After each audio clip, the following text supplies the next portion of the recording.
In this session, we're looking at debtors or customer groups. Now, I'm going to show you the setup under module parameters, but before we get there, I just would like to show you where it will be applicable and what it's used for. Customer groups you will find under debtors maintenance. If you actually click on a specific debtor and you say edit, you will find the debtors group option here. Now, we have not created any groups yet, so that's why there's nothing we can choose from. But debtors groups or customer groups you can use to group your customers or your clients together, where at a later stage you can, for reporting purposes, create a filter and then say, I would only like to see the debtors that belongs to this specific group. So what we're going to do, we're going to say utilities, setup, module parameters.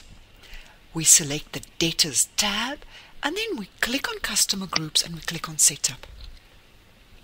Now there's always a no group that we will leave as is. The first one here, default. You can, instead of having a default, you can actually change the word default. And I'll backspace it here, and I'm going to type in my first group.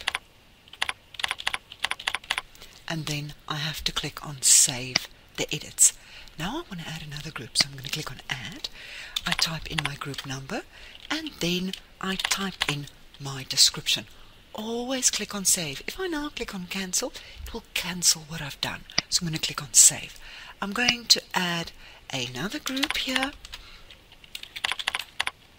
There we go, and I'm going to click on save. We can add, we can delete. If we had a really big list, we can also search for a specific group. We can preview our group list. If you can preview, you can design and change the way that report looks. I will explain how to design or edit reports in a later section. And once you've completed this, you can click on accept. And then we can close module parameters, which means if I now go to debtors, maintenance, and I edit a specific debtor, I can click on the down arrow and I can select my group. And that concludes this session on customer groups.